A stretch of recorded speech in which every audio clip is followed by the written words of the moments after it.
A real definition of anger. A strong feeling of being upset or annoyed because of something wrong or bad. The feeling that makes someone want to hurt people, to shout. The feeling of being angry. So anger gets you to the point where you want to hurt people. You so upset you want to get revenge. It's a dangerous feeling to have. When I think about anger, I think about myself. I think about how angry I would get. Sometimes it would turn into violence. I think about a lot of fights that I had and a lot of things that's happened because of anger. I think about my father. My father was in martial arts, and he talked about what he had to deal with to control his anger. And I'm my father's son, so I thought about what I had to deal with anger. But when you think about anger, you heard the definition of what anger is, but what do anger cause? Let's think about war.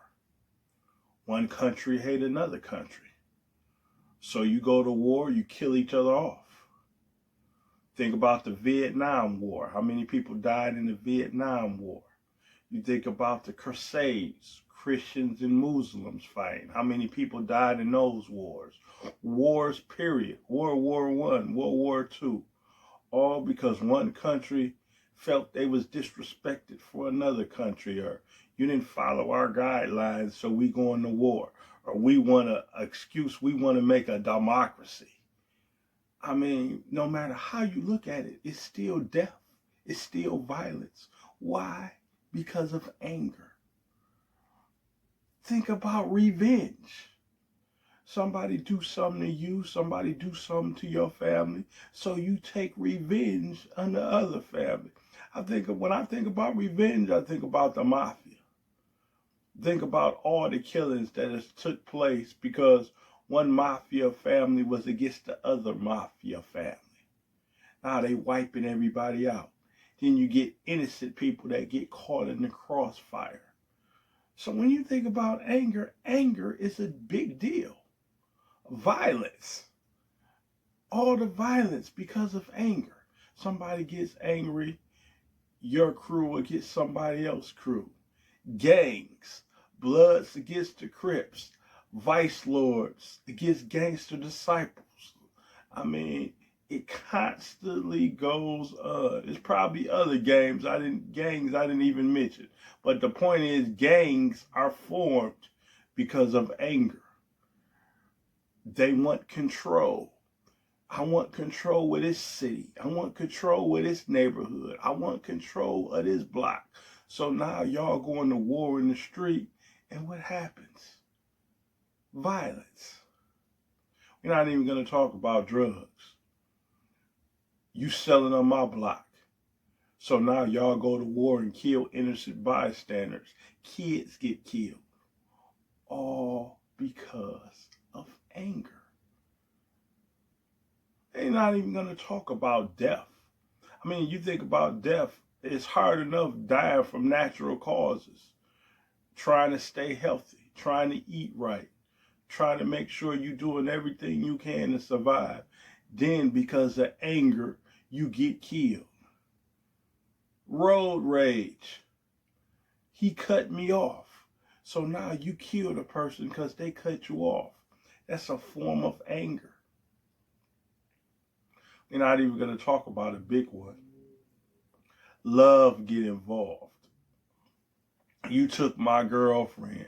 You took my husband. You took my wife. Crime of passion.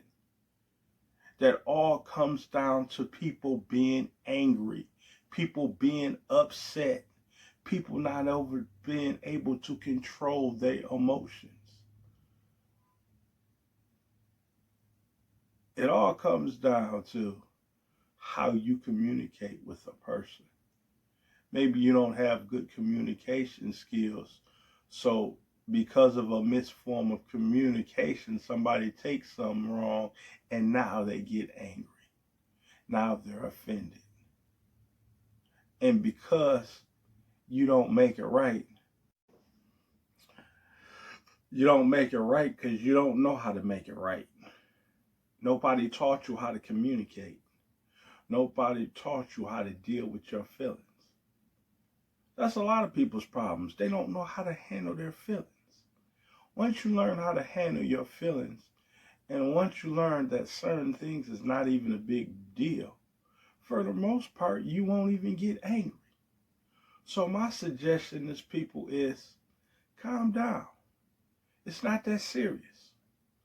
Certain things in life, it's no big deal.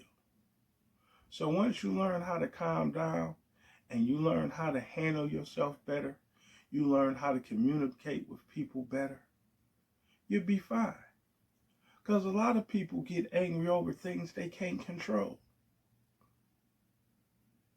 It's not your fault how the environment is. It's not your fault who the president is. It makes no difference. It comes a point in your life, certain things shouldn't even bother you.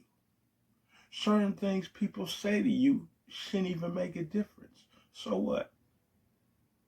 Okay, they talk about you. What's the big deal? If you know it's not for real and you know who you are, why get angry? Because all anger causes is heart attacks and death early grave. And that's what I had to learn. I'm talking from experience. Like I told you, at one point in my life, I was an angry young man. Now it's not even worth it to get angry. I rather enjoy being happy, enjoy life. It's a lot of things I can be doing in the world to better myself. I don't even have time to get angry. It's not even worth it getting angry. Okay, that's how you feel. I know that's not true. I'm doing the best I can to live. I'm doing the best I can not to make mistakes. If that's not good enough for you, I don't know what else to tell you. You know, if I offended you, I'm sorry. But other than that, I keep it moving. Because life is too short to be worried about what people think. I don't have time for that. I can be spending my time enjoying life. That's what it comes down to. You want to be able to enjoy life. If you can't enjoy life, then you missing out. That's all I'm going to tell you. If you can't enjoy life and you can't be happy, you missing out. You need to make some life changes, and that's the bottom line. Make life changes, make better decisions. There's too much things you can be doing to better yourself.